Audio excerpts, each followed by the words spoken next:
Je prends les rêves au sérieux. Je ne pense pas qu'ils soient aléatoires. Et je crois qu'on résout beaucoup de choses dans notre monde onirique auxquelles on ne peut pas accéder dans notre monde conscient limité.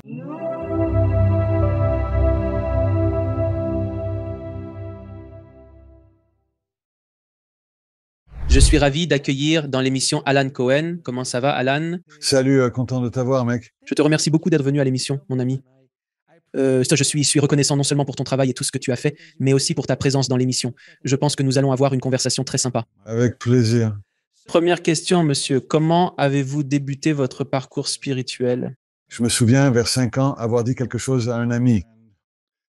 Ne serait-ce pas drôle si nous étions tous morts et que nous rêvions simplement d'être en vie? Et maintenant, il y a longtemps, j'ai compris qu'ils étaient d'une manière plus proche de la vérité que je croyais. À l'adolescence, je suis devenu juif orthodoxe, ce qui m'a imposé 7 ans de discipline stricte. Puis, d'une certaine manière, j'ai dépassé cela. Et je me suis tourné vers les drogues psychédéliques, et Ramdas est devenu mon gourou. Ce qui m'a mené à une enseignante et guérisseuse incroyable à New York, Hilda Charlton. J'ai étudié avec elle de nombreuses années. J'ai découvert un cours en miracles et j'ai travaillé avec de nombreux canaux, avec Daryl, Anka et Bachar, comme vous le savez, ainsi qu'avec Abraham et d'autres encore. Alors, ça a été un parcours vraiment formidable. Vous savez, une connexion mémorable après l'autre. Je me sens très béni. Et D'un juif orthodoxe à la prise de psychotropes et suivre Ramdas, c'est un énorme saut.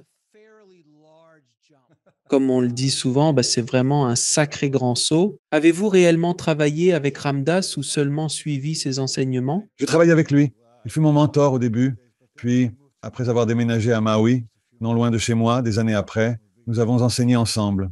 Oh mon Dieu. C'était donc un grand honneur. J'ai passé beaucoup de temps avec lui. C'était donc une véritable bénédiction pendant qu'il était sur cette terre. Oui. Alors, permettez-moi de demander, car je n'ai jamais parlé à quelqu'un ayant vraiment collaboré en tête-à-tête avec Ramdas, comment était-ce durant ces moments? Je veux dire, j'ai regardé absolument tous les documentaires existants sur Ramdas. Je suis vraiment un grand fan et j'ai lu toutes ses œuvres. Sa trajectoire est tellement captivante, notamment avec les psychédéliques, oui, oui, et même jusqu'à son mariage, oui, oui. Maharishi, si je ne fais pas erreur. Et en traversant tout ce processus, depuis la période où vous étiez avec lui, il avait déjà dépassé la phase psychédélique. Où était-il encore? Il avait dépassé les psychédéliques à ce moment-là. D'accord, d'accord. Quelle était l'expérience de se trouver aux côtés de quelqu'un tel que Ramdas? Eh bien, c'était une personne exceptionnelle parce qu'il mettait réellement en pratique ses dires, ce que tout le monde ne fait pas. Je veux dire, nous avons tous nos hauts et nos bas, mais lui, il était très humble et toujours resté dans son cœur. Il était incroyablement gentil. Il possédait un grand sens de l'humour.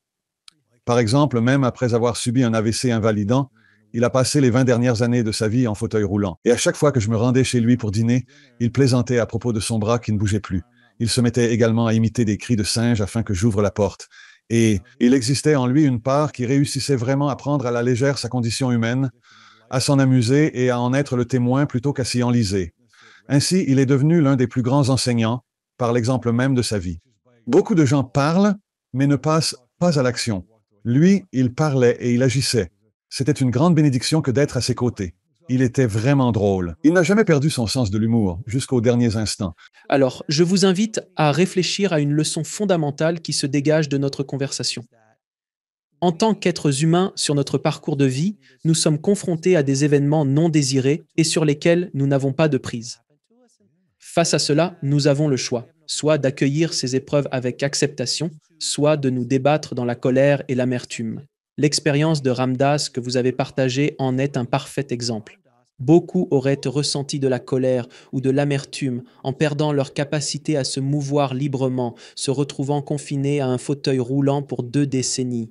Quel conseil pourriez-vous offrir à quelqu'un qui vit une situation similaire, quelque chose d'aussi sérieux que cela, ou quelque chose de plus léger et simplement accepter les choses telles qu'elles vous arrivent dans la vie au lieu de être en colère à ce sujet parce que je subis cela. Espérons que ce soit la fin du Covid que j'ai attrapé pendant mes vacances. Et je l'ai attrapé pendant mes vacances que je n'avais pas prises depuis 2 ans et demi. On avait tout planifié, c'était un événement familial. On a profité de 2 ou 3 jours agréables, puis on est tombés malades les uns après les autres, tels des dominos. C'était affreux. Et pendant que je subissais ça, j'avais une impression bizarre. Ce n'est pas normal. Yo, je travaille dur. Pourquoi est-ce que ça m'est arrivé? Et toute ma famille le vivait aussi et nous avons encore du mal. Bien sûr, mes enfants s'en remettent en un clin d'œil, mais ma femme et moi, on est encore en train de lutter. Je n'ai pourtant jamais éprouvé de colère tout au long de ce processus. J'étais plutôt dans un état d'esprit de perturbé, je dirais, à certains moments, genre, est-ce que je dois vraiment conduire pendant 3 heures avec de la fièvre parce qu'on n'a pas de chambre d'hôtel? Ouais, ouais, des trucs comme ça. Je prends mon propre cas comme exemple. Mais quels conseils donneriez-vous à des personnes confrontées à ce genre de situation? C'est drôle que vous en parliez. Je vais vous raconter une histoire similaire dans un instant. Mais parfois, nous pouvons changer notre environnement, mais nous pouvons toujours changer notre attitude. Notre esprit et notre perspective sont les seules choses sur lesquelles nous avons un véritable contrôle dans le monde. Car comme vous l'avez dit, tout change autour de nous. Alors, nous avons fait une retraite. J'ai participé à une formation de coach il y a quelques mois, et c'était bien après que le COVID soit terminé, entre guillemets. Nous pensions qu'il était sans danger de retourner dans l'eau.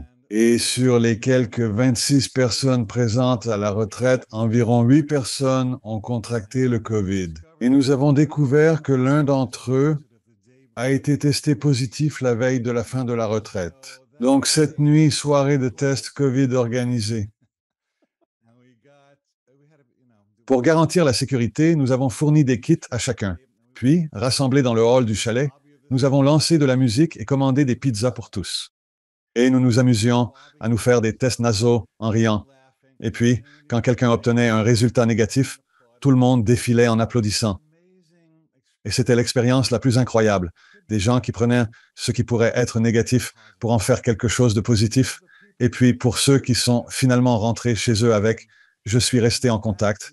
Et leur état d'esprit était incroyable. Waouh! J'ai enfin un peu de temps pour être à la maison. Waouh! C'est une période de repos pour moi. Je ne l'aurais pas prise de moi-même. Je me replonge vraiment dans qui je suis, indépendamment de ce qui se passe dans mon corps. Alors, je dis que chaque moins est la moitié d'un plus, qui attend juste un élan de conscience verticale.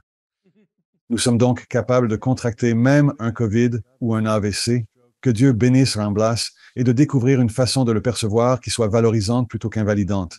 Le corps peut être affaibli, mais il n'est pas nécessaire que l'esprit et l'âme le soient. Il s'agit avant tout de perspective. C'est la manière dont vous choisissez de voir les choses.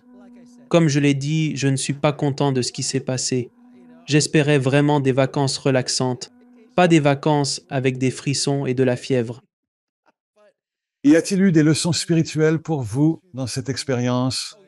Avez-vous acquis des perspectives inédites que sans cela vous n'auriez pas eues? Quel cadeau avez-vous reçu? Je pense que le cadeau en traversant cela, c'est que je pense avoir été trop sollicité récemment. Trop de choses simultanément. Prendre trop de responsabilités sur soi. C'est comme si l'univers tentait de me communiquer un message.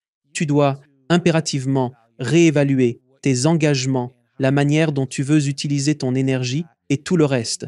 Et si tu refuses d'écouter, alors l'univers s'arrangera pour que tu écoutes. Je suis très reconnaissant d'avoir pu voir les chutes du Niagara de manière normale, mais j'aurais aimé qu'il y ait une autre solution. Ils auraient dû m'informer de cette situation. Mais c'est ainsi. Écoute, ça m'est arrivé quand j'ai emménagé dans ma nouvelle maison, environ une semaine ou deux après que nous ayons tout installé. Genre, on avait déplacé toutes les boîtes et tout. Je me suis cassé la cheville. Ouais, je me suis cassé la cheville. J'étais tellement contrarié et pensé, et c'était le moment où je devais ralentir parce que je n'arrêtais pas, j'allais sans cesse. Il fallait que quelque chose me freine. Et chaque fois qu'il y a eu de grands événements comme ça dans ma vie, je me souviens, une fois, j'ai eu un accident de voiture et c'est moi qui ai percuté une autre voiture. Et je traversais beaucoup de turbulences et de relations à cette période de ma vie. Et quelqu'un me disait, tu dois te réveiller. Tu ne peux pas continuer sur cette voie. Alors c'est toujours un petit quelque chose. J'ai toujours trouvé que même les pires choses qui vous arrivent, sur le moment, vous pensez qu'elles sont mauvaises. Mais avec du recul, quand vous regardez en arrière, vous vous dites, ah, c'était une bénédiction. Je pense que Terre de Sardin a dit la vie doit être vécue vers l'avant, mais n'est compréhensible qu'en regardant en arrière. Absolument. C'est incroyablement sage. Ces mots sont remplis de sagesse. Cela résonne avec tant de vérité. Les événements qui se sont produits dans votre vie, ce que vous croyez à l'époque être la fin absolue de votre monde. Pensez-y, même au lycée, pour l'amour du ciel, tout semblait être la fin du monde. Mais en y repensant, on se dit, oh mon Dieu, heureusement que je n'ai pas eu ce rendez-vous. ou heureusement que je n'ai pas décroché ce boulot, ou heureusement que je n'ai pas participé à cette émission de télé-réalité, ça aurait ruiné ma carrière. Des choses du genre Amen. Mais à cette période, oh mon Dieu, je percevais tout mon univers s'effondrer. Mais vous avez tout à fait raison. La seule façon de le lire et de le comprendre, c'est en regardant en arrière. Eh bien, regardez la pandémie. Je veux dire, ça a mis le monde entier à genoux et tout le monde avait un choix très clair. Est-ce que je cède à la peur, à la défensive et au protectionnisme, ou est-ce que j'utilise cette situation pour grandir spirituellement? Et beaucoup de gens étaient totalement paranoïaques. Beaucoup d'autres tendirent la main pour s'entraider, et pour tant de personnes, ce fut une période bénie. Ils ont réellement parlé à leurs ados pour la première fois depuis des années. Ils ont vraiment pris le temps de partager des repas en famille et de se retrouver ensemble.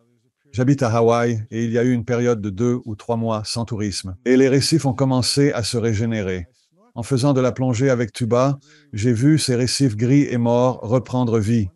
Et la faune marine extraordinaire a recommencé à affluer. Je me suis dit, waouh, c'était ça le monde avant qu'on ne le perturbe. Donc, à bien des égards, c'était l'aperçu d'un meilleur cas possible.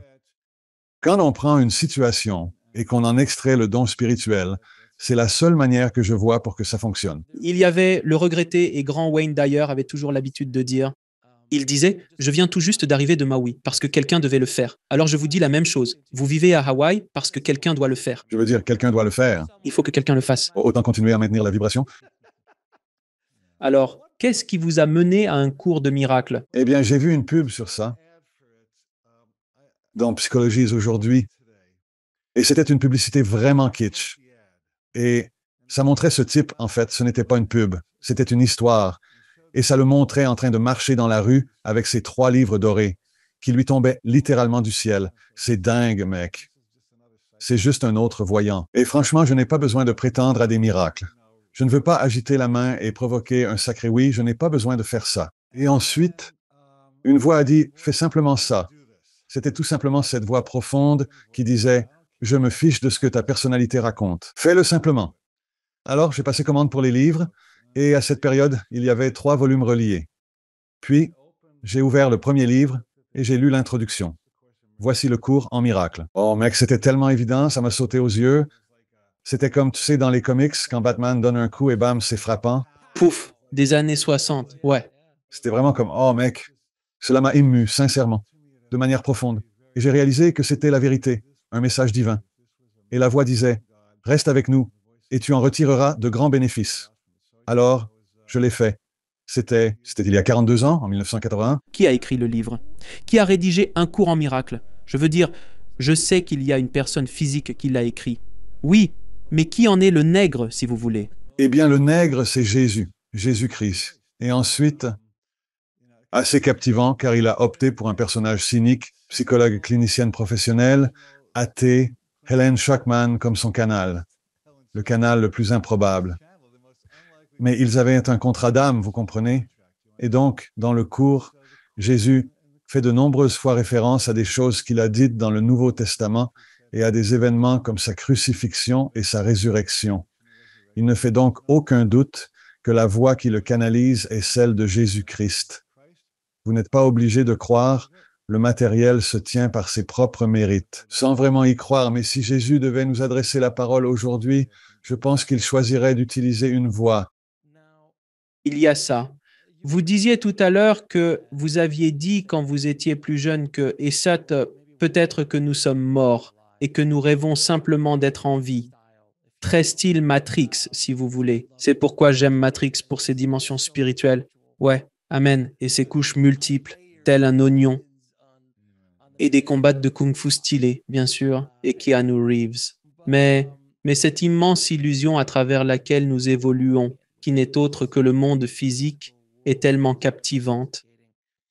Quel conseil donneriez-vous pour percer cette illusion, pour comprendre que, à bien des égards, nous marchons dans la matrice?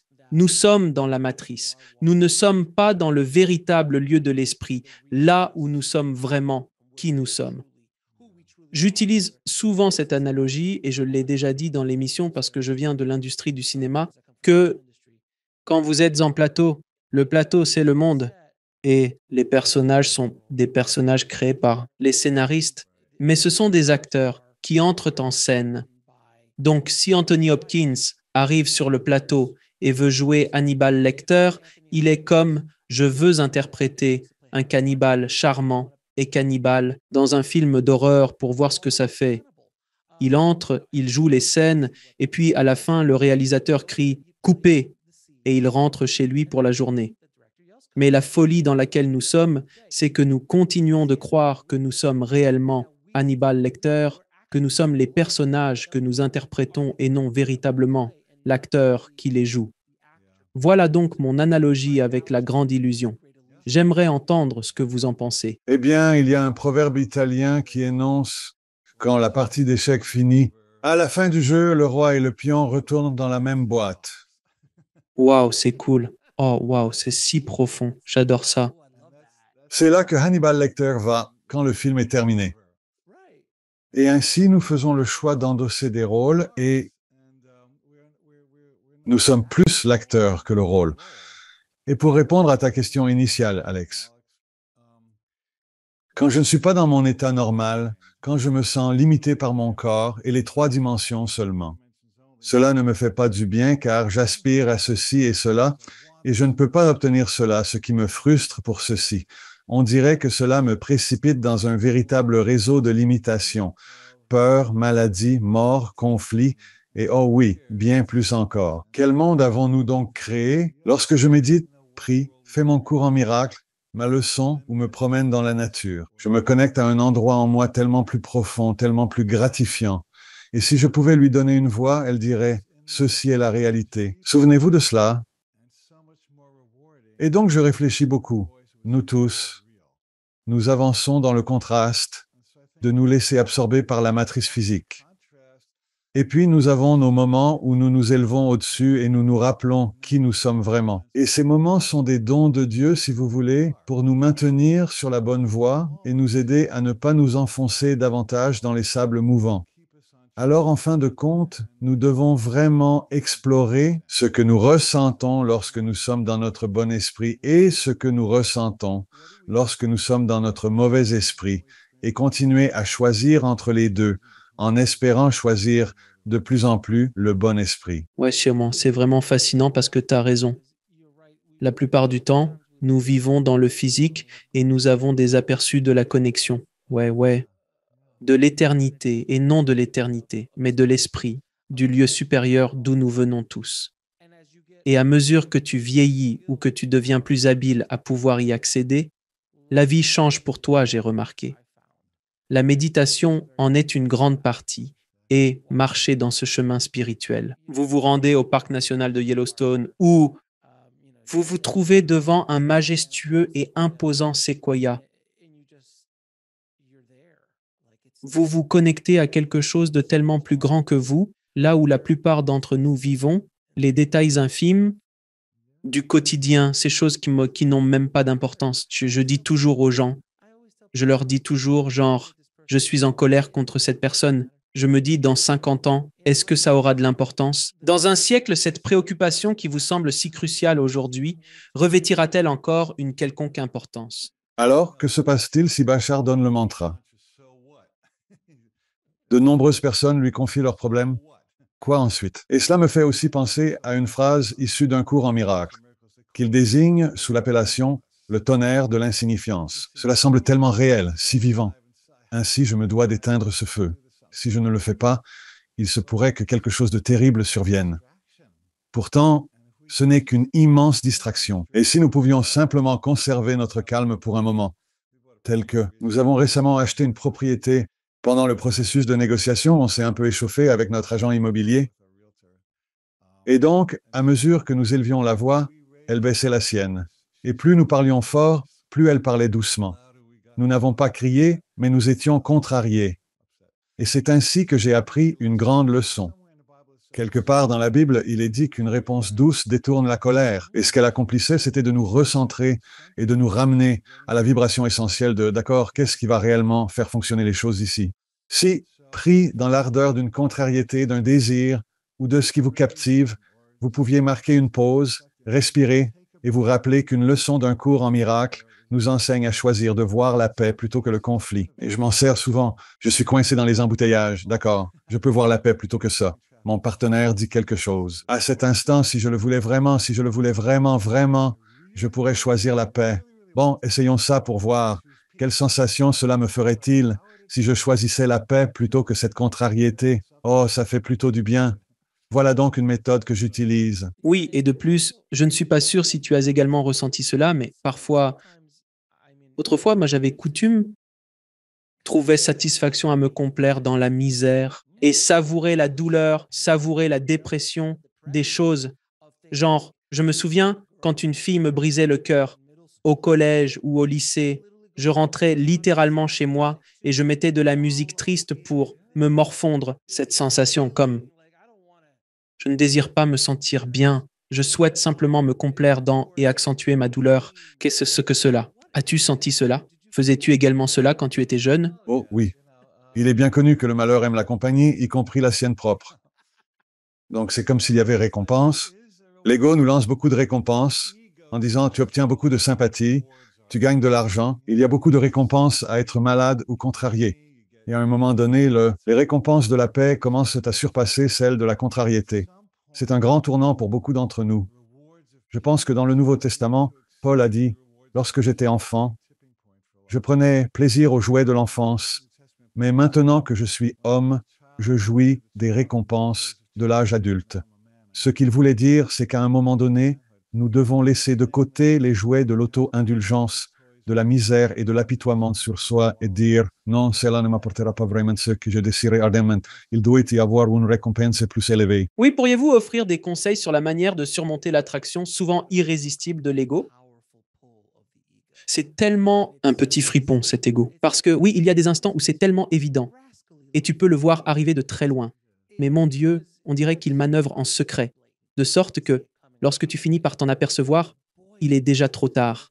Tu te dis alors, oh mon Dieu, c'était l'ego tout ce temps, il m'a encore dupé. Juste à cet instant précis où tu crois avoir atteint un niveau supérieur d'évolution. Je méditais profondément dans un état d'éveil spirituel tout absorbé, et puis, tout à coup, une réflexion me traverse l'esprit. Quelqu'un fait la remarque, tu sais, cela c'est l'ego. Et là, je me dis, bon sang, c'est encore l'ego, il m'a encore trompé. L'ego est incroyablement rusé et sournois, semblable à un coyote malin et astucieux. Quand j'étais au lycée, Alex, nous avons organisé un voyage à Washington, D.C.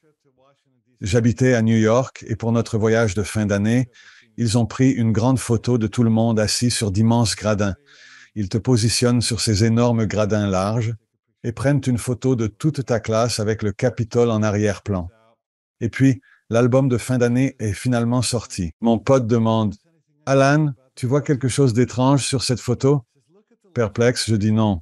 Il insiste, regarde bien à gauche, puis à droite. Eh bien, sur le niveau supérieur, il y a deux gars, Arnie Goldstein et Jeff Meltzer. Et puis bah là, sur le côté droit des gradins se trouve Arnie Goldstein. Et il a dit, j'ai demandé comment il faisait ça. Il a répondu, eh bien, il connaissait l'astuce. À l'époque, ils avaient une caméra qui balayait très lentement toute la classe de terminale. Et ils connaissaient l'astuce. Une fois que la caméra les avait dépassés, ils pouvaient sauter derrière les gradins, courir de l'autre côté et remonter de l'autre côté. Peut-être réapparaître sur la photo, ce qu'ils ont fait. Tant d'années plus tard, j'ai réalisé que c'est ainsi que fonctionne l'ego, comme si vous braquiez la lumière dessus et l'instant où la lumière ne l'éclaire plus. Il se déplace donc ailleurs et tente de vous induire en erreur de l'autre côté. Ainsi, votre description de l'ego est tout à fait juste. Tout ce que je peux dire, c'est que vous devez commencer à faire attention. À quel point c'est désagréable quand vous êtes dans l'ego, et à quel point c'est agréable quand vous ne l'êtes pas. Et vous devez commencer à le remarquer dans des moments de plus en plus subtils, au début, avant qu'il ne prenne racine. Et la bonne nouvelle, disons-le ainsi, c'est que vous allez apprendre la leçon d'une manière ou d'une autre. Si vous n'entendez pas le murmure, vous recevrez la claque. Mais comme si vous étiez le Covid, n'est-ce pas? Donc, finalement, vous allez comprendre, d'une façon ou d'une autre. Je prie chaque jour, s'il vous plaît, aidez-moi à comprendre plus aisément pour éviter la claque. Merci beaucoup. La claque. Et que dire d'un coup de batte de baseball en pleine tête? Ou la voiture qui vous tombe dessus tout simplement? Comme un piano qui chute brusquement du haut du plafond. Ce qui est nécessaire pour capturer votre attention, c'est le marché. Ce qui est nécessaire pour vous pousser à écouter. Et c'est quelque chose qui... Ce que j'ai appris tout au long de ma vie, c'est que Parfois, il me semble que l'univers tente de me donner une leçon, toujours. Il s'efforce constamment de t'enseigner des leçons. Cependant, il y a les leçons mineures, et puis il y a les grandes leçons essentielles, celles sur lesquelles nous sommes censés vraiment travailler tout au long de notre séjour sur cette terre. Et la première fois, c'est précisément cela. Plus elles sont grandes, plus leur chute est dure. Donc, même si tu reçois un énorme coup de batte de baseball sur la tête, la bonne nouvelle, c'est qu'en surmontant cela, tu en ressortiras plus fort. Tu vas connaître un changement majeur que tu n'aurais pas eu si c'était une leçon plus lente et plus douce, n'est-ce pas? Exactement. Mais bien souvent, tu peux espérer apprendre cette leçon avec le murmure, ou l'incitation, ou le peut-être que tu devrais jeter un œil à ça. Et jusqu'à ce qu'au final, tu reçoives un coup de poing en plein visage. Et parfois, ça s'équilibre même. Et je connais des gens qui ont été constamment frappés par des adversaires de plus en plus grands, points, et sans cesse, non, on ne retient pas la leçon à tel point qu'il faut littéralement être mis à genoux pour enfin comprendre. Je veux dire, il y a eu un moment dans ma vie où j'étais vraiment à 1 ou 2 jours de la faillite complète. Et j'étais très jeune et j'ai commis beaucoup d'erreurs financières. C'était la réalité. Puis il y a eu ce moment, une sorte d'éveil. Tu n'as pas appris. Alors on va te pousser vers le gouffre. Et je me suis réveillé, je me suis dit, d'accord, je ne vais plus faire ça. Quelle leçon as-tu apprises? Et selon toi, qu'as-tu pu en retirer? Oh, la leçon spécifique que j'ai retenue, c'était que je devais assumer pleinement mes responsabilités. Je devais faire grandir, devenir un homme. Personne ne m'a vraiment appris la gestion financière pendant mon enfance. Je n'avais pas beaucoup de modèles dans ce domaine, alors j'ai fait ce que je voyais et c'était beaucoup d'erreurs ont été faites avec les cartes de crédit, entraînant des dettes et autres soucis. L'ego, lui, était omniprésent, jusqu'à ce que finalement, nous sommes arrivés au point où vous allez littéralement vous retrouver en faillite et cela va détruire votre vie pour une durée considérablement longue, à moins que vous ne changiez vos habitudes. Et j'ai déjà raconté cette histoire dans l'émission et je pense que c'est quelque chose de très puissant. Un jour ou deux avant de signer les papiers, j'ai crié vers l'univers avec colère et j'ai dit: regarde, je ne désire pas apposer ma signature sur ces papiers, cependant, si tu ne me fournis pas de soutien, je me résoudrai à les signer. Le jour d'après, mon premier patron m'a appelé et il m'a dit: hé mec, je ne sais pas si tu es en recherche d'emploi, mais à West Palm Beach, ils sont à la recherche d'éditeurs. À cette époque, je vivais à Fort Lauderdale. Ils m'ont dit: nous avons entendu parler de toi et ils t'attendent. Alors, je suis monté là-bas. J'ai passé l'audition pour le poste, je l'ai décroché et quelques semaines plus tard, j'ai obtenu un second emploi. J'ai dû travailler dur pour m'en sortir, mais le travail ne me fait pas peur. J'avais juste besoin de cette opportunité et tout a changé. Je n'ai jamais eu à signer les papiers de faillite et je m'en suis sorti par moi-même. En un an, j'étais tiré d'affaire. Waouh, mais regardez, ce sont ces moments précis dans l'existence où l'on fonce, tout simplement. Ce ne pouvait pas être juste une coïncidence. C'était un acte de grâce. J'ai un livre intitulé Le facteur de grâce. Et il y a bien des années, je me suis retrouvé dans une situation similaire. Ma mère était en train de mourir à l'hôpital. Elle ne se remettait pas de l'opération. Ma petite amie m'a quitté. C'était en plein hiver dans le New Jersey. Et il y avait une tempête de neige. Et, à force de rester à l'hôpital avec ma mère, j'ai attrapé ça. Comment cela s'appelle-t-il? Il s'agit d'une infection staphylococcique. Charmante. Ma lèvre a gonflé. Je savais que c'était laid. Du coup, je suis allé voir un docteur qui l'a incisé sans anesthésie. Je poussais des cris à la mort et je crois que tous les individus qui étaient dans la salle d'attente ont dû prendre la fuite. Et je suis allé à la pharmacie en pleine tempête de neige. Ça pouvait être pire. Et les gens dans la file ont pris peur en me voyant pour des antibiotiques. Ils m'ont jeté un regard et ils se sont écartés parce qu'ils se sont dit, ce type en a vraiment besoin. Et puis quand je suis arrivé chez le pharmacien, je n'avais pas mon portefeuille. Il a dit, prenez-les, de toute façon. Allez-vous-en, partez d'ici, allez, partez. À ce moment, j'ai vécu le jour le plus dur de ma vie, puis rentré chez moi. Et dans ma boîte aux lettres se trouvait une lettre de ma mentor spirituelle, Hilda. Et j'ai été avec Hilda pendant 14 ans, Alex. Et elle ne m'a jamais envoyé de lettre, sauf celle qui est arrivée ce jour-là, et disait, Alan, c'était comme une lettre d'amour spirituel. Je t'aime. Tu fais de belles choses. Continue ton bon travail. Ne te laisse intimider par rien. Tu en sortiras indemne. C'était comme un bref instant. Lettre de motivation. Maintenant, Quelle voix lui a dit d'écrire cette lettre 1 ou 2 semaines à l'avance et qui l'a organisée? Alors, quand j'ai ouvert ma boîte aux lettres ce jour-là, si je pouvais choisir un seul jour dans toute ma vie pour recevoir cette lettre, ça aurait été ce jour-là. Et je nomme cela la grâce. Je pense que malgré notre stupidité et notre maladresse, il existe un amour et une sagesse qui œuvrent en coulisses, toujours présents pour nous soutenir, nous aimer, nous protéger et, in fine, nous ramener à bon port. Ouais, je suis d'accord avec toi parce qu'il y a tellement de fois dans la vie où tu es juste là. En vieillissant, tu te rends compte de ça, mais il arrive que certaines choses se produisent simplement. On se dit alors, cela n'a aucun sens. Quand tu veux que quelque chose se produise, ça ne se produit pas. Et c'est généralement pour ton bien. Et puis, quand quelque chose arrive, tu te dis que ce n'est pas, c'est comme s'il n'y avait pas de, moi, comme l'histoire que je t'ai racontée, il n'y a aucune logique. Il m'a appelé alors que ça faisait des années qu'on ne s'était pas parlé. Ouais, et ensuite, et ensuite. Et puis, voilà, quelques années se sont écoulées. 2 ou 3 ans après cet événement, j'ai eu l'opportunité de lui rendre l'appareil. C'était quand il se trouvait lorsqu'il était au plus bas de sa vie. J'ai eu l'occasion de lui tendre la main. Et je lui ai dit, je lui fais comprendre, je n'ai jamais oublié ce moment.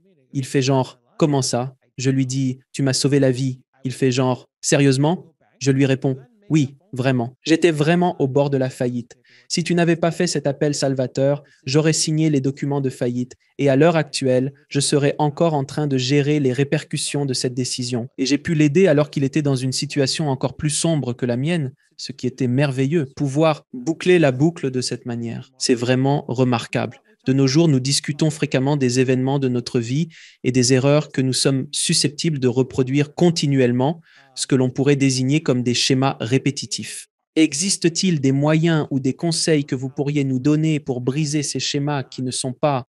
Nous apporte-t-il une forme quelconque d'aide ou de service sur notre parcours? Eh bien, quelqu'un a posé une question similaire à Abraham. Il a dit, on n'apprend pas à un vieux singe à faire des grimaces. Et Abraham a répondu, vous ignorez quelle vieille canaille vous êtes. Cela signifie que bien que vous ayez tendance à vous identifier à vos schémas d'enfance et à vos schémas et dépendances actuels, il y a un vous. Il y a un soi avec un S majuscule qui est bien plus profond que la personnalité plongée dans ces schémas. Et lorsque vous commencez à vous connecter à ce soi plus authentique, vous gagnez en influence pour changer ces schémas. Nous revenons donc une fois de plus à la méditation, à la prière, aux cours de miracles, au yoga, aux balades dans la nature, au visionnage de films inspirants et à l'écoute de votre podcast. Je veux dire, tout ce que vous pouvez faire pour vous élever vers une vibration supérieure vous donnera la force pour modifier ces schémas. Il existe aussi une autre perspective, comme Ramdas l'a dit, maîtres spirituels sont tout aussi névrosés que le reste d'entre nous. Mais c'était pour eux. Leurs névroses sont sans importance. Cela me procure un léger soulagement. Et si vous avez j'ai fréquenté bon nombre des meilleurs enseignants, gourous et maîtres spirituels, et ils avaient tous leurs propres petits secrets. Ils fument, ils se disputent avec leurs femmes, certains ont des histoires de sexe, ils ont des problèmes d'argent. Ce n'est pas qu'ils soient graves, mais ils ont leurs tracas. Beaucoup d'entre nous diraient, mon Dieu, quand vais-je enfin surmonter ma convoitise? Et ces gars ont de la convoitise. Et ça ne les inquiète pas. Ils ne luttent pas contre. Ils ne la diabolisent pas. Ils se souviennent de qui ils sont la plupart du temps. Et quand ils oublient, ils reviennent quand même à qui ils sont. Je prie chaque jour pour rester dans ma plus haute pensée et vivre dans la plus haute vibration. Quand je ne le fais pas, je demande, d'accord, quelle est la leçon ici? Et puis je m'aimer et m'accepter malgré tout, même en faisant cela, et ne pas utiliser ce schéma ou cette addiction pour me détourner de mon moi supérieur. Et ces deux perspectives m'aident, Alex. Je ne sais pas si cela répond à ta question, mais c'est ma façon de voir les choses. Oui, je veux dire, depuis toujours, je suis fasciné par ces individus qu'on appelle les gourous et j'ai approfondi mes études sur la philosophie orientale et sur le véritable, l'authentique sens du mot gourou, tel qu'il est compris classiquement dans le contexte de la philosophie orientale. C'est véritablement fascinant car vous avez côtoyé et été en présence de nombreux gurus pendant leur séjour ici, si je ne me trompe pas, et j'ai également eu l'occasion de parler à certains d'entre eux durant leur séjour ici. Ils le sont, mec. Ils ont tout ce que nous gérons tous. Ils ne sont pas exceptionnels. Ils ont un ego. Ils ont toutes les choses auxquelles nous sommes confrontés. Ils ont simplement une compréhension différente du jeu, un peu mieux, et ils parviennent à transcender beaucoup de choses auxquelles nous nous accrochons. Donc, ils sont juste un peu en avance sur nous à bien des égards. Exactement. Quelle est votre expérience avec les gourous et la compréhension de leur enseignement? Parce que beaucoup de gens pensent que les gourous, c'est juste, ils sont assis au sommet de l'Himalaya en lévitation et ils savent tout, ils sont tout. Et ce n'est pas ce que j'ai vécu, même avec quelqu'un comme. Vous savez, a dû traverser des épreuves. Je veux dire, il y a des gens comme Trouve. Je trouve toujours fascinant que les gens pensent, vous savez, on est simplement éclairé, pas un seul. Aucun maître spirituel d'envergure qui ait jamais foulé cette terre n'est né en étant déjà accompli. Jésus, Bouddha, Mahomet, pas un seul d'entre eux. Tous ont dû traverser les épreuves de la vie pour enseigner ce qu'ils ont appris sur leur propre chemin. Est-ce aussi votre expérience? Nous avons tendance à idéaliser les gourous, à croire qu'ils sont toujours parfaits, que tout ce qu'ils disent est sans faille, et peut-être que beaucoup lestent. Mais ils ont aussi leur côté humain, leurs imperfections. Je pense que cela ne nous sert pas de les mettre sur un piédestal et de nous voir comme inférieurs à eux. Dans une discussion sur les miracles, Jésus a dit, « Je suis ton frère aîné, qui a emprunté le même chemin que toi, et je l'ai parcouru un peu avant toi. Et maintenant, je veux te montrer la voie pour que tu puisses me rejoindre en tant qu'égal. » Et je pense que c'est une approche bien plus sensée vis-à-vis d'un Christ ou d'un Bouddha ou de n'importe quel gourou. Yogananda, j'ai un nouveau livre qui sort à l'automne, intitulé Le Messie mystique, et je redéfinis Jésus comme l'un de nous qui a obtenu son diplôme un peu avant et qui désire nous montrer comment s'en sortir. Et il ne cherche pas notre adoration, il cherche à reconnaître notre valeur. Ah, super. Pour faire de Jésus un Dieu au-dessus de vous est de mépriser le Dieu qui réside en vous. Et donc, notre désir est de nous identifier avec le Christ en nous, au lieu de simplement tomber aux pieds de Jésus. Beaucoup de chrétiens affirmeraient que c'est une forme d'hérésie. Oui, mais sachez, Yogananda, et même Jésus a dit que vous feriez des choses plus grandes que les siennes. Alors, si nous sommes inférieurs à Jésus, comment pourrions-nous accomplir de plus grandes œuvres que lui? Ce que j'essaie de faire dans ce nouveau livre, c'est d'égaliser les chances afin que nous nous identifions à Dieu plutôt qu'à un misérable humain. C'est magnifique. J'adore vraiment cela. Je suis très impatient de lire ce livre parce que c'est un message qui doit impérativement être partagé. Et je pense, de plus en plus, que cette idée gagne progressivement en popularité et nous nous écartons de plus en plus du dogmatisme, l'infrastructure religieuse qui a accompagné l'humanité depuis des millénaires. Et regardez, pour certaines personnes, si cela fonctionne pour vous, que Dieu vous bénisse, allez-y, ça marche. Mais si vous considérez vraiment les enseignements réels de Jésus, oui, et tout, même dans la Bible, qui est pas parfaite, à bien des égards, elle a été écrite par l'homme et traduite 1000 fois à partir de différentes langues. Il se peut donc qu'il y ait un peu de choses qui aient été déformées en chemin. Mais même avec cela, Jésus, comme vous l'avez dit, tout ce que je peux faire, vous pouvez le faire et plus encore. Cela a tellement plus de sens que nous soyons tous sur le même chemin que certains d'entre nous sont juste un peu en avance. C'est aussi simple. Je vais utiliser mon domaine professionnel et l'industrie cinématographique pour illustrer. J'ai participé à des tournages de films. J'ai consacré des centaines, voire des milliers d'heures de ma vie à mon métier. Fort de plus de 25 ans d'expérience, approchant les 30, il est probable que je maîtrise certaines astuces que les novices ignorent. Sur ce chemin ne connais pas. Suis-je un expert absolu? Non, mais j'ai une longueur d'avance sur beaucoup de personnes, simplement parce que j'ai emprunté ce chemin plus longtemps. Et lorsque j'engage la conversation avec certains de ces illustres lauréats des Oscars, nous discutons d'égal à égal. C'est vrai, ils ont remporté des Oscars et il est fort probable qu'ils aient investi des centaines de millions de dollars dans la production de leurs films, ce qui n'est pas mon cas. Mais à la fin de la journée, il s'agit d'une caméra, d'une lentille, d'un acteur, d'une histoire. Ouais, c'est tellement. Penser aux gourous, aux maîtres spirituels, c'est considérer plus que des personnes qui sont simplement un peu plus avancées sur notre chemin. C'est difficile, je trouve. J'adore ton idée et ta manière de l'aborder. Tu sais, gourou s'écrit G-U-R-U. Alors, tu sais, deux gourous ne veut pas dire adore-moi. Ça s'écrit G-U-R-U, signifiant adore Dieu et toi-même. Ramana Maharshi a dit, le gourou, Dieu et le soi sont un, et un véritable maître veut réellement autonomiser ses élèves plutôt que d'accumuler du pouvoir pour lui-même. Bob Ross, vous avez sûrement déjà vu cet artiste peindre en action. Bien entendu, c'est un peintre exceptionnel. Il a animé une émission très populaire sur PBS. Et ensuite, le nouveau documentaire. Ce nouveau documentaire disponible sur Netflix était vraiment fascinant. Je l'ai volontairement pas regardé, mais peut-être que je devrais le faire. Vous devriez absolument le faire. Cela ne peut apporter que du bien à Bob. Ah, génial. Ainsi, dans ce documentaire, Bob apparaît tel un ange resplendissant. D'accord, je devrais le regarder. Mais les personnes qui l'entourent ont encore bien plus de leçons karmiques à apprendre. C'est tout ce que j'avais à dire. C'est une bonne manière de tenir ça. Bref, on a regardé plein de vidéos de Bob Ross.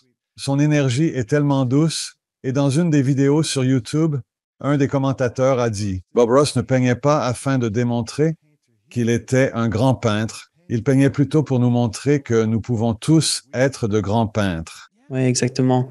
Pour moi, c'est la marque d'un véritable maître qui cherche à inviter ses élèves ou disciples à s'élever à sa hauteur, dans leur propre grandeur, au lieu de, vous savez, tenter de vivre dans une gloire par procuration. Ah, c'est une excellente façon de voir les choses parce que si quelqu'un a déjà vu Bob Ross, il était tout à propos de vous enseigner combien c'est génial. C'est facile. De petits arbres, simples, de petits arbres, comme il disait, de magnifiques petits. Je veux mettre un petit arbre bleu, ici. Je placerai une petite montagne là. Et la manière dont il le faisait était si rapide, et lorsque vous visionnerez le documentaire, vous saisirez la technique, car ils expliquent en détail le type de peinture qu'il réalisait en utilisant la méthode humide sur humide et toutes ces sortes de détails. Cependant, c'était captivant parce qu'il aspirait réellement à enseigner et à rendre accessible au plus grand nombre cet art. Comme, oh là là, toiles et peintures à l'huile évoquent des images de Michel-Ange, de Van Gogh, de ces grands maîtres de l'art. Non. En réalité, chacun d'entre vous en est capable. Et observer sa propre méthode de peinture était réellement fascinant. Mais c'est une excellente façon de voir les choses. Et c'est ce que fait un bon enseignant. Il ne s'agit pas de la gloire. Regardez, je ne sais pas pour vous, mais les peintures de Bob Ross, si vous trouvez des originaux, ont de la valeur simplement en raison de sa célébrité. Mais son héritage n'est pas, son art, son héritage. Enseigner aux autres, devenir grand. Très bien dit, très bien dit. Eh bien, vous avez eu Bachar. Vous avez eu Daryl Hank dans votre émission. J'ai passé des milliers d'heures avec Bachar, certaines en personne, et beaucoup en vidéo. Et il coach de nombreuses personnes. Et il ne s'attribue jamais le mérite. Pour les progrès des élèves, comme ils diront, Bachar, merci d'avoir ouvert mon cœur. Eh bien, merci d'avoir ouvert ton propre cœur, Bachar. Tu as changé ma vie. Eh bien, je te donne tout le mérite pour avoir changé ta vie. Je suis heureux de te soutenir, mais c'est toi qui l'as fait. Et il n'acceptera jamais le pouvoir pour des choses que les clients ont faites. Et c'est pour ça que je l'aime, parce qu'il donne toujours le pouvoir aux élèves, plutôt qu'à lui-même. Il sait qu'il est puissant. Il n'a pas besoin de plus de pouvoir. Il veut donner du pouvoir à ses élèves. Oui, et je crois que si tu es quelqu'un qui ressent le besoin de dire aux autres que tu es puissant, cela signifie probablement que tu ne l'es pas réellement dans tous les domaines de la vie. Si tu te trouves dans la nécessité de demander qui je suis, cela prouve évidemment que tu n'es pas si important. C'est le discret qui n'a pas besoin de prononcer un seul mot. Que tu comprennes simplement, cette personne-là. Dans ce monde puissant et vaste, si ton travail parle de lui-même, ne l'interromps surtout pas. Tout à fait, exact. Nous avons énormément discuté au sujet de se connecter à soi-même et se connecter à son moi supérieur. Avez-vous des conseils sur la manière dont nous pouvons, pour mieux nous connecter à notre moi supérieur, à notre véritable nature, afin que ces aperçus soient plus fréquents et deviennent la norme et que les moments difficiles que nous affrontons ici-bas ne soient plus que de rares aperçus? Eh bien, je pense que c'est très propre à chaque individu, Alex. Je veux dire, pour beaucoup d'entre nous, c'est la méditation ou la prière ou tenir un journal ou un cours de miracle ou le yoga ou le tai chi. Ce sont tous des moyens très valables de se connecter. Mais je dis toujours aux gens, tout ce qui vous apporte une véritable joie, est une manière de se connecter. Si cela élève votre vibration de lire un magazine particulier, ou d'avoir un passe-temps spécifique, ou de traîner dans un certain endroit, alors faites-le, car tout est vibration. Tesla disait que si vous voulez comprendre l'univers, pensez en termes de fréquence, d'énergie et de vibration. Et ainsi, tout ce qui contribue à vous élever vers une vibration où vous ressentez une connexion est valable. J'ai organisé une retraite une fois et il y avait une dame assise dans le hall avant l'heure du coucher. Elle lisait magazine d'urgence, de véritables récits d'interventions ambulancières. J'ai dit, Joséphine, comment as-tu pu venir à une retraite spirituelle et lire cela? Elle répond alors, oh, eh bien, je suis membre de l'équipe de secours et cela me fournit de bonnes idées. C'est pour moi une source d'inspiration. Alors pour elle, cela représentait un exercice spirituel. Je ne lirai pas cela. Cela ne me toucherait pas. Mais je ne peux me permettre de juger ce qui lui procure une véritable joie. Et personne n'a le droit de me juger pour ce qui me procure une véritable joie. Donc, la réponse simple est que tout ce qui élève votre vibration vers une connexion plus joyeuse avec votre esprit est un chemin spirituel valable. Et faites-le autant que vous le pouvez. Retenez cela. L'essentiel est de garder l'essentiel comme l'essentiel. Maintenant, je m'apprête à vous poser une question qui, je pense connaître la réponse, mais on me pose souvent cette question et j'aimerais entendre votre point de vue. Pourquoi les malheurs arrivent-ils aux bonnes personnes? Eh bien, entendons votre réponse. Je pense que ma réponse à cela serait que nous avons tous des leçons à apprendre et ces mauvaises choses sont considérées comme essentielles. La notion de bien et de mal est absolument une question de perspective. Je prends toujours cet exemple. Quand tu as un accident de voiture, ça peut être le pire jour de ta vie. Mais quand tu l'emmènes chez le mécanicien, c'est le meilleur jour de la sienne.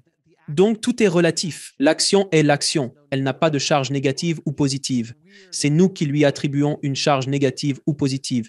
Et c'est merveilleux de dire que dans cet espace où je me trouve actuellement, où je ne suis pas dans un accident de voiture, rien d'horrible ne se passe à part le fait que je gère le Covid en ce moment. Mais le Covid n'est ni mauvais ni bon. Il est ce qu'il est. C'est un arbre. C'est le soleil. Cela est ce que c'est. Nous sommes ceux qui attribuons le bien ou le mal au concept de bien et de mal. Donc, selon ma définition, si quelque chose de négatif ou perçu comme négatif nous arrive, c'est là pour nous enseigner une leçon, que nous voulions apprendre cette leçon ou non. Plus la chose est grande, plus profonde est la leçon que nous devons apprendre, ou plus nous avons été résilients ou réticents à apprendre cette leçon. Oui, je pense que tu as tout à fait raison. Et tu dis, que l'on veuille apprendre ou non, eh bien, à un niveau spirituel, tu veux l'apprendre. Au niveau de l'âme, c'était un choix. La dépression. Maintenant, à la fin, je veux être dans un accident de voiture. Qui le voudrait? Mais à un niveau de l'âme, d'accord, il y a quelque chose de précieux là-dedans pour moi. Cela va, d'une certaine manière, favoriser mon évolution spirituelle et aussi aider les autres. Donc, beaucoup de gens ont traversé des épreuves difficiles et ils finissent par devenir d'excellents enseignants spirituels grâce aux leçons apprises. Alors, il est réducteur de définir ce qui est bon ou mauvais uniquement. Certes, nous recherchons tous le bien, mais il est essentiel de garder confiance en le fait que même lorsqu'un malheur survient, il existe un joyau caché qui attend d'être révélé. Oui, je veux dire ça. Vous regardez des récits dans l'histoire où quelque chose de vraiment horrible arrive à des personnes et cela finit par définir leur vie de manière positive, car ils choisissent d'enseigner ou d'aider les autres. J'ai reçu un invité il y a quelque temps qui a vécu une expérience extrêmement traumatisante, des abus subis pendant sa jeunesse, et cet événement ou ces événements survenus à cette période de sa vie a complètement changé sa trajectoire de vie, où maintenant, tout ce qu'elle fait, c'est aider les gens à surmonter les traumatismes et à faire face à ce genre de choses. Donc si elle n'avait pas vécu cette horrible épreuve, elle n'apporterait pas autant de bien dans le monde. Et je lui ai demandé franchement, je lui dis, voudrais-tu changer ça? Et elle répond, non, parce que ça fait partie de qui je suis et de toutes les mauvaises choses qui me sont arrivées dans ma vie.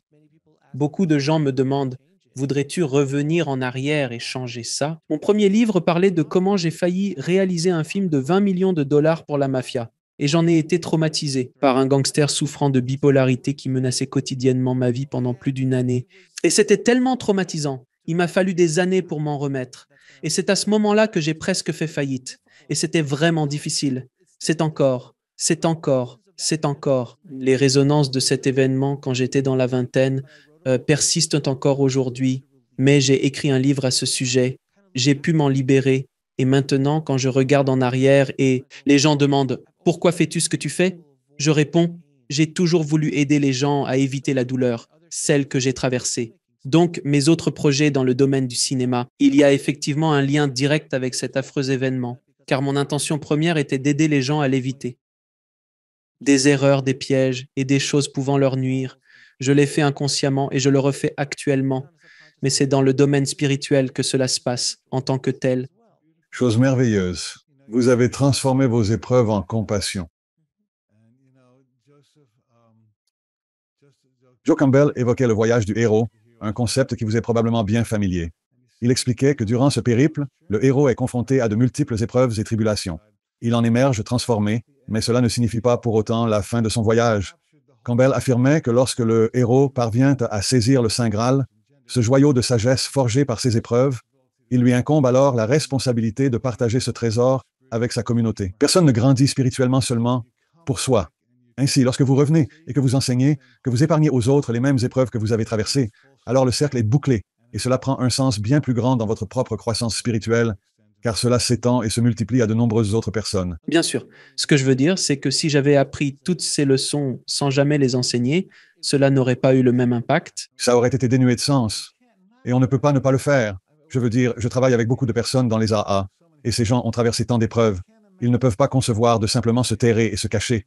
Ils doivent partager ce qu'ils ont appris. Ça doit tout simplement déborder. C'est dans l'ordre naturel des choses de transmettre la guérison à tous ceux qu'ils rencontrent. Je veux dire, si tu survis à l'attaque du tigre en bas près de la rivière, tu ne vas pas simplement retourner au village et prétendre que tout est normal. Non, tu vas leur dire clairement, écoutez les gars, il faut que vous sachiez, il y avait un tigre, m'a attaqué. Voilà comment j'ai vaincu le tigre. Alors peut-être que vous n'avez pas besoin de mourir. C'est dans notre nature d'essayer d'enseigner et de partager. C'est ainsi que nous avons survécu aussi longtemps en tant qu'espèce. Cette capacité à le faire. Mais tu as raison, on ne peut pas simplement se taire là-dessus. En règle générale, il y a toujours des exceptions. Mais en règle générale, il y a quelque chose en toi que tu veux obtenir, que tu veux donner. La compassion est une qualité spirituelle très élevée. Et quand tu traverses une épreuve comme celle que tu as vécue et que tu en tires de la compassion, c'est une bénédiction pour tous ceux que tu touches. Après, ils se mettent en file, attendant d'être sauvés grâce à l'épreuve que tu as traversée. Quel magnifique cadeau tu partages, j'essaie. Je fais tout mon possible, monsieur. Abordons le concept. Pourriez-vous me donner votre définition du je suis? En quoi consiste le je suis? Eh bien, c'est notre véritable moi. C'est notre véritable identité divine. Cela dépasse la personnalité. Cela dépasse le corps. Cela dépasse l'expérience humaine. C'est simplement le toi et moi que nous sommes, indépendant de tout ce qui se produit dans le monde dualiste. Cela représente simplement notre moi divin. Cela est solidement ancré dans la vérité. C'est l'essence de notre être. Tout le reste peut aller et venir, mais le je suis bien reste immuable, inébranlable. Quelle est votre interprétation personnelle de la conscience? Il s'agit du point de conscience. Il a été dit que Dieu s'est façonné un nez. Mais non, Dieu est en réalité une fleur qui a poussé un nez, l'odeur incarnée. Cela signifie que chacun de nous est un Dieu, observant l'univers avec un regard différent pour apprécier et apprendre. Ainsi, la conscience devient ce point focal d'attention qui observe l'univers et entre en contact avec le monde manifeste et l'assimile afin de se connecter au moi supérieur pour se rappeler qui nous sommes vraiment. Alan, je désire te poser une question. Cela est dû au fait que je suis très fasciné et particulièrement curieux d'entendre ton point de vue à ce propos. Lorsque tu as découvert ces vérités au cours de ta vie, quand tu as finalement décidé de prendre la pilule bleue, et puis où était-ce la pilule bleue ou bien la pilule rouge? J'ai oublié quelle était la pilule, mais tu as pris la pilule rouge, je pense que c'est bien ça, et là tu as découvert, oh mon Dieu, c'est la matrice, et oh, je suis qui je suis, le je suis, et tout cela s'est révélé. Quelle sensation cela a-t-il procuré? Car je sais que beaucoup de personnes qui écoutent cherchent encore à prendre conscience de cette vérité dans leur propre vie. Quelle sensation cela a-t-il procuré? Et quelle a été la compréhension que tu as pu saisir à ce moment-là? Visiter? Oui, j'ai entrepris un pèlerinage en France et nous avons emmené un groupe à l'église de Sainte-Thérèse de Lisieux en France, l'une des saintes patronnes de la France. Et en sortant, il y avait un panneau qui indiquait vers la crypte. Cette crypte a des airs d'Edgar Allan Poe, mais j'y suis entré quand même. Et c'est précisément ici que reposent les restes sacrés de Sainte Thérèse. Je me suis assis et j'ai médité profondément. Lors de ma méditation, je me suis senti sortir de mon corps. Ce n'était pas comme Casper le gentil fantôme où je flottais simplement quelque part. C'était comme si mon corps avait disparu. Je n'ai pas cherché à ce que cela se produise. Cela s'est juste passé comme un cadeau. Et moi, je suis entré dans un esprit si vaste et immense que j'ai réalisé quelques vérités. La première, c'est que tout n'est que amour. C'est simplement tout ce qui existe et l'univers matériel n'est que poussière. C'est comme si c'était si infime comparé à tout ce qui est réellement la vie et la mort. Et c'est comme, je viens de, je viens juste. Je ne sais pas comment l'expliquer. C'est tellement difficile à décrire. C'est comme si mon esprit était devenu un avec l'esprit de Dieu. Pendant un court instant, je me suis dit, c'est plutôt cool. Je ne vais plus jamais partir. Mais ensuite, bien sûr, 10 minutes plus tard, j'étais de retour dans mon corps. Et j'ai simplement eu cette connaissance de l'immensité de tout cela. Je suis devenu l'immensité de tout cela. Cette expérience s'est tellement gravée en moi, Alex, que même après être revenu, ayant connu succès, échec et tragédie, elle persiste. C'était tellement réel et si authentique que rien de ce que j'ai jamais fait dans le monde physique ne peut le surpasser ou le nier. C'était simplement une profonde certitude que tout va bien. Je suis un avec Dieu, sans problème, et les bons moments continuent. C'était simplement une connaissance vaste, très vaste, comme un don de la grâce divine. Je n'y suis pour rien. Je n'ai rien fait pour que cela advienne. C'était juste comme si Dieu disait, voici ton cadeau. Maintenant, cours avec le ballon. Oui, effectivement, c'est une histoire vraiment belle. Et j'ai bien eu, j'ai également vécu des expériences similaires dans ma vie où il y a ce moment où tu te dis, ah, d'accord, ça va, ça va, ça va, je comprends maintenant. J'ai eu de nombreux invités ayant frôlé la mort dans l'émission. Je suis toujours fasciné de parler avec des personnes qui ont eu des expériences de mort imminente parce qu'elles le vivent à un niveau extrême. Tu as réussi à méditer et à trouver des réponses. Je le décrirais comme tremper un orteil dans l'univers. Cette sensation que tu as pu ressentir. Ils explorent un autre univers. Oui, je comprends. Savoir ou comprendre, cela les transforme de manière absolument spectaculaire des athées aux personnes, des agnostiques à tout le monde et ils reviennent avec une toute nouvelle connaissance.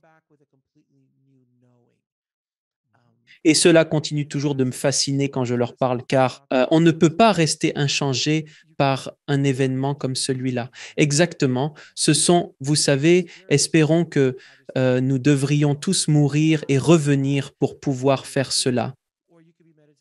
Ou vous pourriez méditer dans une crypte en France. Je pourrais juste méditer sur mon canapé ou me promener dans la forêt ou quelque chose du genre, ou même faire un rêve. Cela me conduit à ma question suivante concernant les rêves. Quelle est votre interprétation à propos des rêves? Quelle signification ont-ils pour nous? Sont-ils des messages, des choses comme ça? Je pense qu'il y a de nombreux niveaux différents de rêves, Alex. Certains ne font que régler des choses inconscientes de la journée. Donc, si tu as un conflit ou une peur et que cela pénètre dans ton inconscient, ton être intérieur est en train de traiter et d'essayer de purifier cette expérience que tu n'as pas abordée consciemment. Et même si c'est un mauvais rêve, il existe un processus de traitement interne qui est bénéfique. Je crois qu'un autre niveau de rêve est associé à des sortes de visites de la part d'anges, de proches disparus ou de gourous qui viennent réellement, littéralement, pour t'enseigner et te transmettre des messages. D'autres niveaux plongent simplement dans ton subconscient profond, là où tu accèdes simplement à des orientations sur ce qui t'attend et sur ta vie. Il y a donc de nombreux niveaux différents. Je prends les rêves très au sérieux. Je ne pense pas qu'ils soient quelconques ou sans importance. Je pense que nous réglons beaucoup de choses dans notre monde onirique auxquelles nous ne pouvons pas accéder dans notre monde conscient limité. Oui, c'est moi. Je ne pourrais pas être d'accord avec vous sur tous les points de cette réponse, car moi aussi, Je les prends très au sérieux. Et je me mets toujours en colère cependant, avec mes rêves, car cela reste ainsi une allégorie. Un avion s'écrase. En fait, ce n'est pas un vrai crash. C'est comme si, peux-tu simplement me dire pourquoi sommes-nous obligés de jouer à ce jeu d'une vision de quelque chose que tu penses vraiment, c'est ça? Peux-tu simplement dire, hé mec, demain, ne monte pas dans la voiture parce que il va se passer quelque chose. Contrairement à, par exemple, un arbre qui tombe et sous lequel se trouve un lapin. Quoi? Vous devez en quelque sorte déchiffrer le rêve. Et il y a des gens avec qui parfois je partage mes rêves. Je partage mon rêve et ils l'interprètent pour moi. Qu'en penses-tu? Me demande-t-il. Je propose, peut-être signifie-t-il ceci ou cela. Parfois, je vise juste selon eux. D'autres fois, ils sourient et me disent, tu es totalement à côté de la plaque. Ce que cela veut dire. Ne comptez pas trop là-dessus. Je veux simplement dire que cela équivaut à jeter quelque chose d'assez similaire. Je veux dire, vous travaillez dans le cinéma, vous faites des films. Alors les films, c'est comme des rêves qui prennent vie, avec des arbres, des lapins, des gentils, des méchants. Et donc, tout cela, ce sont des façons symboliques de régler des comptes sans agir. Les Grecs ont inventé le drame 500 ans avant Jésus-Christ, parce qu'ils avaient compris que, en voyant un personnage vivre une catharsis dans son propre drame, on peut régler nos propres problèmes par procuration. Et donc, on pourrait se demander pourquoi a-t-on besoin d'aller au cinéma? Pourquoi ne pas faire l'expérience directement? Vous pourriez, certes, mais c'est comme utiliser l'illusion du monde extérieur pour nous enseigner des leçons que nous pourrions ne pas saisir directement. Je vais laisser passer celle-là. Alors, d'accord, ça me va. Je laisse passer. Non, parce que je comprends ce que tu veux dire avec les films. C'est comme si on vivait par procuration à travers les événements, surtout quand ils sont bien racontés, bien dirigés, bien écrits et bien joués. On ressent la douleur, on ressent l'amour, on ressent la joie, l'excitation, et on vit en quelque sorte à travers. C'est pour ça que les films sont si le médium visuel est probablement le plus puissant. Forme d'art que nous possédons, car c'est une combinaison de presque toutes les formes d'art réunies. Quel film ou quel film avez-vous vu, sans parler de ceux sur lesquels vous avez travaillé, qui, selon vous, ont transmis les messages spirituels les plus importants à l'humanité ou à vous-même? Oh, quelle excellente question, Alan, vraiment. Oh mon Dieu, c'est incroyable. Eh bien, il ne surprendra personne d'apprendre que Les Évadés fait partie de ces films. Sans aucun doute, c'est le cas, je ressens spirituellement, a beaucoup apporté dans le monde entier. Le magicien d'Oz, assurément, il en contient bien d'autres qui offrent une multitude de leçons spirituelles. Je dois l'admettre, Star Wars. Star Wars qui est l'exemple parfait d'une histoire idéale pour le chemin du héros que tout ce qui a jamais été créé. Il en est ainsi. Avec l'aide de Joe, George a vraiment visé juste avec ça. Là, il y a vraiment quelque chose de solide dans cette histoire dont nous avons tous besoin. C'est juste une partie des choses essentielles que nous devons tous comprendre. Je fais référence à ces films précisément. Ensuite, on passe à des œuvres plus complexes telles que Le Parrain. Les gens disent c'est un film de gangster. Moi, je dis oui, c'est un film sur la famille. Et il y a tellement de leçons et il y a une raison pour laquelle il marque les esprits. Captivant avec chacun qui le visionne d'une manière ou d'une autre, ce film trouve un écho et on se pose la question, pourquoi trouve-t-il un écho? Serait-ce la part d'ombre en nous? Nous voyons littéralement, l'innocent devient peu à peu un monstre. À travers le prisme des deux premiers films, spécifiquement avec Michael, qui était réticent à s'engager dans l'affaire, mais qui possédait en lui le potentiel pour devenir le parrain. C'est ainsi comme les choix que nous faisons dans la vie. Alan, je pourrais en parler pendant des heures. Je veux dire, nous avons des conversations philosophiques profondes sur les films. Peut-être devrions-nous, une autre fois. Une autre fois, nous consacrerons un épisode entier à explorer la spiritualité contenue dans le film Le Parrain. Mais pour moi, le film qui m'a le plus profondément marqué, c'est indéniablement Les Évadés. C'est sans doute mon film préféré car il y a tant de beauté intrinsèque à l'œuvre. L'enfer, et je trouve que c'est une si belle analogie pour exprimer l'émerveillement. Parce que, à bien des égards, nous sommes dans une prison. À bien des égards, nous essayons de nous échapper de cette prison. Et c'est Andy Dufresne. Et c'est ce que nous faisons. Vous répondez en réalité à de nombreuses interrogations que vous avez formulées tout au long de notre temps partagé. Comment donner un sens à l'existence matérielle et comment maintenir le lien avec l'esprit? Nous venons de l'évoquer, tant de beauté dissimulée dans l'enfer. Je crois que c'était Dale Carnegie ou peut-être James Allen qui a dit « Deux hommes observaient à travers les barreaux d'une cellule de prison. L'un apercevait la boue, tandis que l'autre contemplait les étoiles. » Et donc, même en partant d'un point d'enfer, vous avez le pouvoir d'élever votre regard et de ne pas seulement voir le ciel, mais d'amener le ciel sur terre. Jésus a dit « Sur la terre comme au ciel maintenant ». Cela me dit qu'il est possible de vivre des expériences célestes même en habitant sur la terre. Pas besoin de mourir pour voir le paradis. On peut faire de la terre un lieu paradisiaque par choix. Je pense que nous avons tous connu ces instants précieux. Le secret, c'est de les prolonger, de faire en sorte qu'ils deviennent notre quotidien, notre norme, plutôt que de simples éclairs fugaces. Les moments moins heureux devraient être les aperçus passagers. Amen. Amen. Vraiment. Ouais. Maintenant, Alan, je vais te poser deux questions. Des questions que je pose à tous mes invités.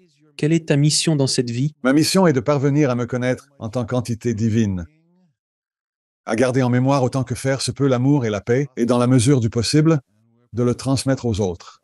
Ainsi, je les élève également quand je le peux. Quel est donc le but ultime de l'existence? La même chose, juste se rappeler qui nous sommes et reconnaître la présence de la divinité en nous-mêmes et tout autour de nous autant que possible. Et Alan, où les gens peuvent-ils trouver plus d'informations sur vous, vos livres, votre profession et les projets que vous entreprenez? Site internet alancohen.com. Alan, cela a été. Un véritable plaisir et honneur de discuter avec toi, mon ami. Je sais qu'on va devoir faire cet épisode sur la spiritualité dans les films. Ouais, faisons-le. Et on invitera aussi David Hoffmeister parce qu'il s'y connaît et on aura une super conversation. Mais mon ami, je te suis reconnaissant non seulement de ta présence dans l'émission, mais aussi de tout le travail spirituel incroyable que tu as accompli tout au long de ta vie. J'ai vraiment apprécié notre temps ensemble, Alex. Merci beaucoup pour ton humour, ta bonté et ta sagesse. Tu es un excellent enseignant à ta manière. Je t'apprécie beaucoup, mon ami. Merci de regarder. Cliquez sur une des vidéos ci-dessous pour poursuivre votre voyage. Et n'oubliez pas de vous abonner.